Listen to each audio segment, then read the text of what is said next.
Welcome to this explainer on edge computing. Look, right now, our world is undergoing just a massive transformation. We've got tens of billions of connected devices coming online, and they're generating exabytes of data literally every single day. To handle this sheer, overwhelming volume, the very future of technology is fundamentally shifting. It's moving out of the distant, centralized cloud and coming much, much closer to where you actually live and work. So today, we're going to unpack exactly why this architectural pivot isn't just a nice upgrade, but an absolute necessity for the next generation of tech. Let's jump right into this with a pretty practical question. What happens when a self-driving car detects a pedestrian stepping into the street and it has to send that sensor data to a distant cloud server to be processed before hitting the brakes? I mean, think about it. An autonomous vehicle is generating gigabytes of data every single second from its LiDAR, radar, and optical cameras. If that car has to upload all that heavy data to a server 3 states away, wait for an AI to analyze the video feed, and then wait for the brake command to be sent all the way back, well, the delay is terrifying. A human reacts to a hazard in about a quarter of a second. A machine relying entirely on the cloud, it could be left waiting. The reality here is that in high-stakes scenarios, like autonomous driving, smart factories, or real-time AI, depending entirely on distant clouds creates a really dangerous structural flaw. The traditional model of sending data away for processing simply cannot tolerate the delay. Let's put some numbers to that.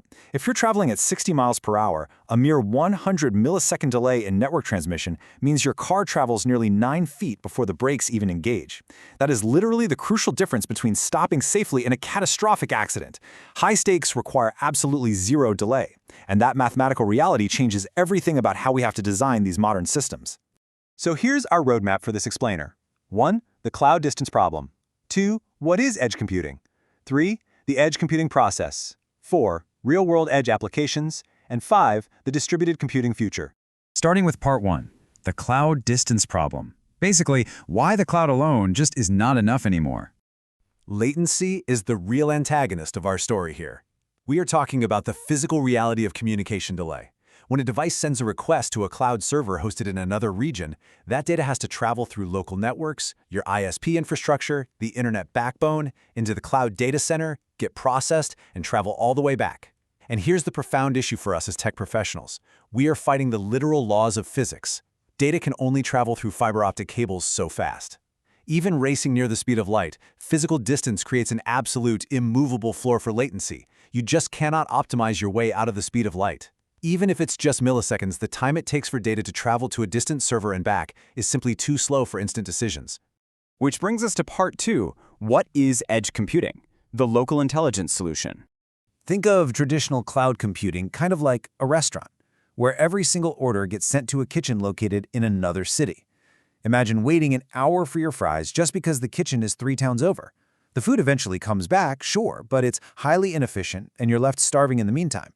Edge computing puts the kitchen right inside the restaurant. Orders get processed immediately. Tying this back to our actual technology, instead of relying on a massive server farm in Virginia, we're placing powerful, localized hardware, miniature servers, and specialized AI chips directly inside the car, on the factory floor, or right at the base of the cell tower. The computing power lives exactly where the action is. By moving the computation to where the data is actually generated, we enable completely real-time systems. Edge computing processes the data right near the source to slash latency, but it also does something equally critical. It saves massive amounts of bandwidth. For an enterprise, cloud bandwidth is incredibly expensive. Paying to transmit raw, unfiltered data across the country 24/7 is a massive drain on resources. So edge computing isn't just about breakneck speed, it is a huge cost-saving measure. It dramatically improves operational efficiency and allows companies to scale their digital infrastructure without bankrupting their network budgets. Let's move on to part 3, the edge computing process.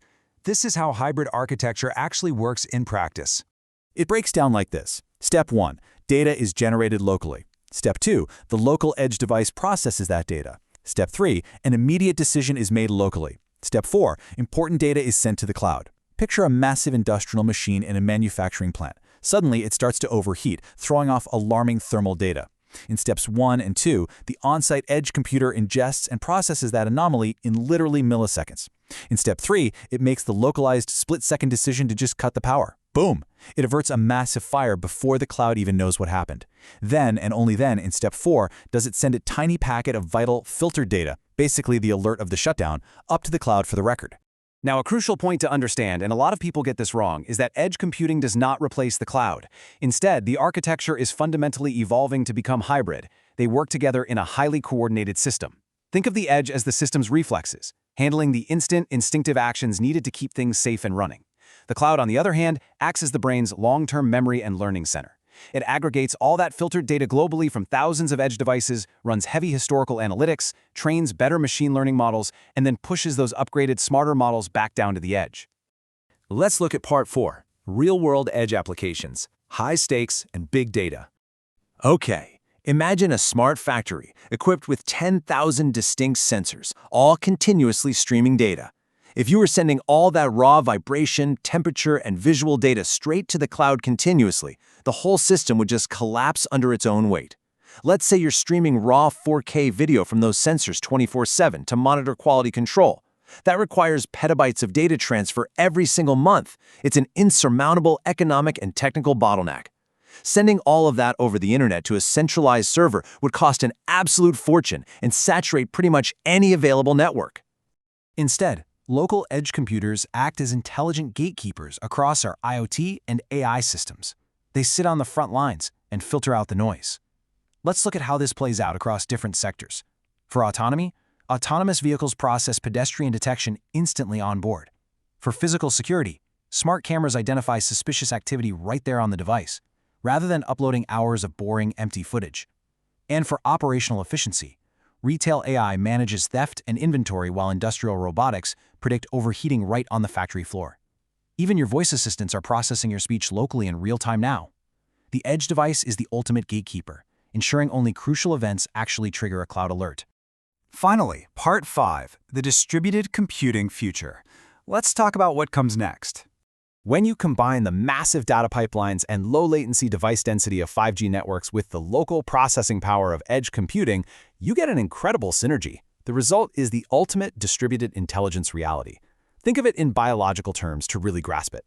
5G networks act as the nervous system, providing ultra-fast transmission and massive connectivity everywhere.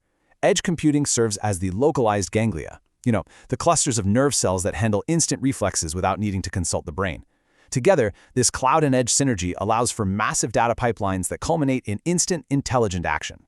But there is a massive catch. Keeping thousands of mini-computers secure out in the physical world creates entirely new cybersecurity challenges.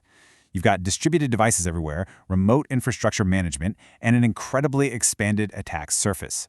A malicious actor no longer needs to execute some complex Ocean's 11-style digital heist to breach a heavily guarded centralized data center. Because of the risk of physical hardware compromise and device tampering, a hacker might just need to physically pry open an edge server box sitting relatively unguarded at the base of a rural cell tower or tucked away in a retail store's stockroom. It's a whole new ballgame. Because computing is fundamentally decentralizing to meet these needs, grasping this shift is completely invaluable.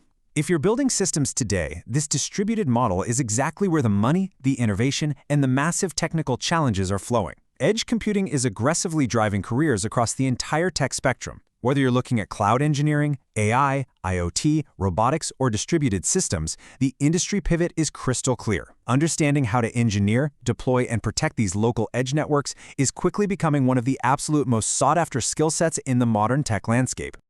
So the ultimate takeaway from this explainer is this: intelligence is moving closer to where decisions happen. We are moving away from dumb terminals relying on a centralized brain and toward a world embedded with brilliant, localized nodes. As we push further into the future, we really have to ask ourselves, are we prepared for a world where every single device around us isn't just connected to a distant cloud, but is actually thinking, reacting, and deciding for itself right in front of us?